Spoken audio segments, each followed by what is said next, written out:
تو قصوری صاحب جیسے ابھی تھوڑا سا تو میں نے اس کو بتایا ہی ہے کس طریقے سے واقعات پیش آئے ہیں، لیکن سر آپ کو کیا نظر آ رہا ہے ایران نے اس طرح کی جرت کیسے کی کہ اس طرح پاکستان کی فضائی حدود کی خلاف ورزی کی، یہاں پر نشانہ بنایا؟ کیوں نہیں اس سے پہلے جو دوسرے سورسز تھے یا چینلز تھے ان کو کیوں نہیں انہوں نے استعمال کیا؟ آپ کو کیا وجہ نظر آتی ہے؟ جی دیکھیں، میں جرت کا لفظ استعمال اس لیے نہیں کرنا چاہوں گا کہ میں ایران کو دشمن نہیں سمجھتا. ہمارے قدیم تعلقات ہیں، تاریخی نوعیت کے، تمدنی، مذہبی. ہزاروں ہمارے پلگرمز زائرین جاتے ہیں مقدس مقامات پر ایران میں، عراق میں. اب اس تاریخ کو پس منظر رکھتے ہوئے بجائے کہ میں جرت یا اس کی عدم جرت کا ذکر کروں، میں حیران اس پہ ہوں کہ یہ یعنی اس کا سینس کیا ہے. ایران کے جو جس بھی حلقے نے اس کا فیصلہ کیا تھا ان کے ذہن میں کیا تھا، کیا چیز تھی کہ ان کے مفاد میں یہ جائے گی. یہ جرت کا لفظ چھوڑ ہی دیں سر دست، کیونکہ اب دیکھیں جب یہ حملہ ہوا ہے تو کیا پوزیشن تھی؟ پوزیشن یہ تھی کہ اسرائیل سے حماس کی ہو رہی ہے جنگ، اور حزب اللہ کی طرف سے بھی وہاں میزائلز داغے جا رہے ہیں. اور مزید یہ کہ جو جنرل قاسم سلیمانی ہیں جو ان کے ہیرو ہیں، ان کے مزار پہ دھماکہ ہوا ہے جس میں 100 کے قریب بندے شہید ہو گئے. اور اس سے 1-2 دن قبل شام میں جو ان کے کوآرڈینیٹر تھے موسوی صاحب، وہ بھی اسرائیل نے دعویٰ کرنے کے بعد اس نے کلیم بھی کیا ہے کہ اسی نے ان کو مارا ہے وہاں. تو نیچرلی ان پہ بڑا پریشر تو تھا، پریشر تھا پبلک اوپینین کا. کیا تھا؟ کیونکہ آپ ان کے وزیر خارجہ نے اور میرا خیال ہے ان کے جو پریزیڈنٹ ہیں ان کے ایسے بیانات اور زوما کیا آئے تھے ایران کو دھمکی، اس کو اسرائیل کو یہ بتاتے ہوئے دھمکی آمیز لہجے میں کہ اگر آپ نے کچھ ریڈ لائنز کراس کر دیں، لفظ یہ استعمال نہیں ہوئے تھے لیکن یہ کہ اگر آپ یہ فلسطین میں رکتے نہیں، غزہ میں، تو کچھ بھی ہو سکتا ہے. اب کچھ کے لوگ یہی اندازہ لگا رہے تھے کہ ایران کو ایسا رول ادا کرے گا جس میں اسرائیل کو روکا جا سکے گا. ایران یہ کر سکتا ہے لیکن اس کی بھاری قیمت اس کو چکانی پڑتی. لیکن ایران نے، میں یہ سمجھتا ہوں، انٹرنل پریشر پڑا. سال سے ویسے ہی وہاں انٹرنل پریشر ہے. وہاں جو خواتین کی بھی ایک موومنٹ چڑھی، وہ صرف خواتین کی تو نہیں تھی، اس کے پیچھے مرد حضرات بھی تھے اور بہت بھاری ایک موومنٹ چل رہی تھی تبدیلی کے لیے. تو جو وہاں کی پاورفل ایلیمنٹس ہیں یا ڈیپ سٹیٹ ہے، انہوں نے وہ خطرے میں اپنے آپ کو محسوس کر رہے تھے. تو کئی اب اس پہ وجوہات بیان کی جا سکتی ہیں. ایک تو یہ کہ ایک پرانا طریقہ ہوتا ہے اٹینشن ڈائیورٹ کرنے کا. اب کیا وہ یہ سمجھتے تھے کہ اگر ہم امریکہ کے خلاف تو کر کچھ نہیں سکتے اور اسرائیل پہ کریں گے تو امریکہ کے خلاف وہ سمجھا جائے گا. تو انہوں نے میرے خیال میں پبلک اٹینشن ڈائیورٹ کرنے کے لیے یہ جو اقدامات کیے ہیں اس کا کوئی سرا پیر نہیں سمجھ آ رہا. شام، عراق، پاکستان، اگر ایک ملک خوش ہوگا تو وہ اسرائیل ہوگا. بلکہ میں کوئی اسرائیلی اخبار جیروسلم پوسٹ کے کچھ اس میں کچھ آیا ہے، اس پہ کامنٹ ہے، وہ صرف ہم دنگ نہیں، یورپین دنگ نہیں، امریکن دنگ نہیں، وہ اسرائیلی بھی دنگ ہے. ان کو سمجھ نہیں آ رہی کہ اس کا کیا مقصد کیا ہے. اور ساری دنیا یہ سوچ میں لگی ہوئی ہے کہ اس کو ایران کا کیا فائدہ ہے.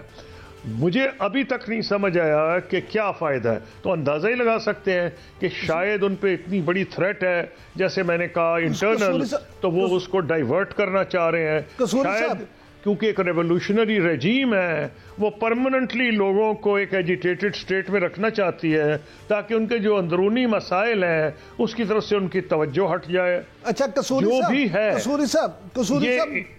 قصوری صاحب یہ فرمائیے گا کہ آپ ہمیشہ بڑی گہری نظر رکھتے ہیں ان تمام پہلوؤں پہ، اور ویسے بھی جیسے آپ نے اپنی بات کے شروع میں بھی کہا کہ آپ جرت کا لفظ استعمال نہیں کریں گے، تو کیا آپ یہ نہیں سمجھتے کہ ایران نے کسی بھی دباؤ میں، چاہے وہ انٹرنل دباؤ ہو یا جو مختلف کانسپریسیز تھیوریز چل رہی ہیں کہ انٹرنیشنل کوئی دباؤ ہو، تو اس دباؤ میں آ کے پاکستان کو کیا اتنا کمزور سمجھا تھا کہ اس نے پاکستان کو بھی عراق اور شام کی لسٹ میں شامل کر دیا، اور اس طرح سے حملہ کرنا اور اس طرح سے میزائل داغنا؟ تو یہ جو معاملات ہیں، کیا آپ یہ نہیں سمجھتے کہ یہ کوئی انٹرنیشنل سازش کا بھی حصہ ہو سکتا ہے؟ نہیں، دیکھیے نا، بات یہ، میں نے جرأت اس لیے نہیں لفظ استعمال کیا کیونکہ ایران کو میں دشمنی کی صف میں نہیں رکھنا چاہتا. ایران سے جو ہمارے تعلقات ہیں، اور وہ یہ صدیوں پرانے ہیں. ماڈرن ریاست پاکستان اور ماڈرن ریاست ایران سے بہت پہلے کے ہیں. یہ اس وقت کے ہیں جب سارے علاقے کا جغرافیہ مختلف تھا. صدیوں سے جغرافیہ علاقے کے بدل رہے ہیں، لیکن لوگوں میں جو ایک ان کی ہم آہنگی ہے اقدار کی، وہ تبدیل نہیں ہوئی. تو میں نے اس لیے کہا کہ میں ایک لفظ استعمال تو نہیں کرنا چاہتا. کیا بے وقوفی تھی، حماقت تھی، یا میں تو ابھی تک سکتے میں آیا ہوں کہ سمجھ نہیں آ رہی. تو میں نے اس لیے اسرائیلی اخبار کا ریفرنس دیا کہ جیروسلم پوسٹ کو خود سمجھ نہیں آ رہی کہ اسرائیل کو اس سے کیا ملے گا. انہوں نے لفظ اوپیک استعمال کیا انگریزی کا.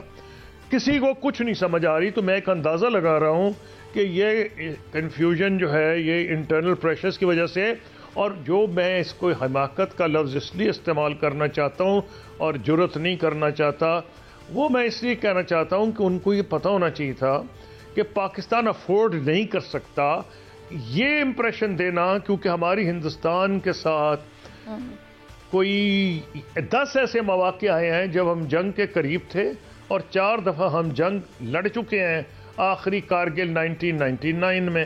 تو پوائنٹ اس میں یہ آ رہا ہے کہ جب ان کو پتا تھا کہ ہم نے بالا کوٹ پہ کیا جواب دیا، اور اس سے پہلے جب مودی صاحب نے دعویٰ کیا کہ انہوں نے سرجیکل سٹرائک کی ہے، تو پاکستان نے اس سے پہلے کہا کہ سرجیکل سٹرائک کوئی نہیں ہوئی، اگر سٹرائک ہوگی تو ہم جواب دیں گے. پھر جو بالا کوٹ پہ آئے اور ان کے جہاز آئے اور انہوں نے جنگل کے کوئی درختوں کو نقصان پہنچایا اور اپنے بم گرا کے چلے گئے، جہاں ہندوستان نے دعویٰ کیا کہ بہت سے ان کے مطابق دہشت گرد مارے گئے ہیں، تو کچھ درختوں کو آگ تو ضرور لگی تھی. لیکن پاکستان نے دن دہاڑے ان پہ جوابی کارروائی کی اور ان کے جہاز بھی گرائے، ان کا پائلٹ بھی جو ہے وہ کیپچر کر لیا، ابھی نندن وردمان. تو میرا کہنا یہ، ایران کو اندازہ ہونا چاہیے تھا کہ پاکستان افورڈ نہیں کر سکتا کہ جو ہمارا ڈیٹرنس ہے اس کو ڈاؤٹ کرے کوئی ملک، کمزوری کا تاثر نہیں دے سکتا، کو غلط نتیجہ نکال. بالکل ٹھیک ہے. اور یہ کوئی سمجھ لے کہ جی شاید یہ جواب دینے کی صلاحیت ہی نہیں رکھتے، اس لیے ہم خاموش بھی نہیں رہ سکتے تھے، ہمیں مجبوراً جواب دینا پڑنا تھا. یہ بات آپ کی درست ہے اور ہم نے دیا. لیکن اب سوال یہ پیدا ہوتا ہے قصوری صاحب کہ ایک انہوں نے حملہ کیا، ہم نے اس کا جواب بھی دے دیا، اور ہم نے یہ بتا دیا کہ ہم اپنے دفاع کا حق محفوظ بھی رکھتے ہیں اور صلاحیت بھی رکھتے ہیں اس کی. لیکن اب سوال اگلا یہ ہے کہ کیا اب یہ معاملہ سارٹ آؤٹ ہو گیا ہے، یا آپ کو نظر آتا ہے کہ ابھی بھی خطرات باقی ہیں، کشیدگی ہو سکتی ہے؟ جبکہ اگر ہم وزارت خارجہ کے دونوں طرف سے سٹیٹمنٹس دیکھیں تو اس میں کمپیریٹیولی ذمہ دارانہ بات کی گئی ہے. دیکھیے، وزارت خارجہ کا تو کام ہی ہوتا ہے ذمہ دارانہ بات کرنا. لیکن جب میں تو یہ بھی اب سمجھ رہا ہوں، بڑی دیر سے سمجھ رہا ہوں، کہہ رہا ہوں، میرا خیال ہے کہ ان کے وزیر خارجہ کو تو پتہ ہی نہیں تھا جب پریزیڈنٹ، جو ہمارے پرائم منسٹر کیئر ٹیکر کو ملے ہیں ایران، بعد میں انہوں نے اون اپ کر لیا کہ جی یہ ہے اور وہ ہے، آئندہ ہوگا تو ہم یہ کریں گے. نہیں تو کوئی وجہ نہیں تھی بھئی، وہ کیوں مل رہے تھے؟ کوئی وارننگ دینے کو مل رہے تھے کہ بھئی آپ یہ نہ کریں؟ تو بچے وارننگ بھی نہیں دی انہوں نے. کیا وہ یہ بتانے کے لیے کر رہے تھے کہ بھئی ہم نے کر دیا ہے تو آپ کو غلط اندازہ نہ لگائیں، ہم آپ کے دشمن نہیں ہیں، ہم نے یہ کیا؟ کچھ وہ بھی بات نہیں ہوئی. تو ان کی اس میٹنگ کا کوئی پرپز ہی نہیں سمجھ آ رہا. بھئی میٹنگ کا پرپز تو ہونا چاہیے نا. پھر ان کے جو افغانستان کے اسپیشل ریپرزینٹیٹیو ہیں، وہ ہمارے منسٹر، فارن منسٹر جو ہے کیئر ٹیکر، ان کو ملنے آئے، اور انہوں نے پھر پاکستان اور ایران کی ملٹری ایکسرسائزز ہوئی ہیں. پھر ہمارے پاس اتنے آپس میں ذرائع ہیں کہ ہم ملٹری ٹو ملٹری بات کر سکتے تھے، foreign office to foreign office بات کر سکتے تھے. ہمارے ملکوں میں تو ایک اور بھی چیز ہے جو ہو سکتی ہے کہ جو ہمارے جو مذہبی لیڈرز ہیں، عمائدین ہیں، مفتی یہاں کے اور وہاں کے شیعہ جو ٹاپ کے ہمارے ہیں لیڈرز اور علماء، ان کا قوم سے ڈائریکٹ رابطہ ہے اور وہ آسانی سے میسج پاس کی جا سکتی تھی. ایک نان آفیشیل چینل ہے کہ بھائی یہ ایسی چیز جو ہو رہی ہے ہمیں یہ گلا ہے.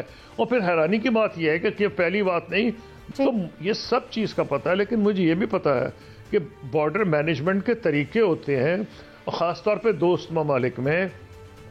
اور جب انہوں نے پچھلی دفعہ ہمیں کمپلین کی اور ہماری کوآپریشن پاکستان گورنمنٹ کی سیکھ کی، تو پاکستان گورنمنٹ نے عبد المالک ریگی جو ان کے لیڈر تھے جند اللہ کے، ان کی گرفتار ہونے میں ان کی معاونت کی، ان کو ہینڈ اوور کیا، ان کا وہاں ٹرائل ہوا، ان کو پھانسی ہو گئی. اور بھئی آپ مختلف طریقے ہیں، یہ طریقہ جو جب ایسی ایک کوارڈینیشن موجود ہے تو ضرورت کیا ہے کہ آپ اس طریقے سے ایک اٹیک کر کے بلا وجہ کریں.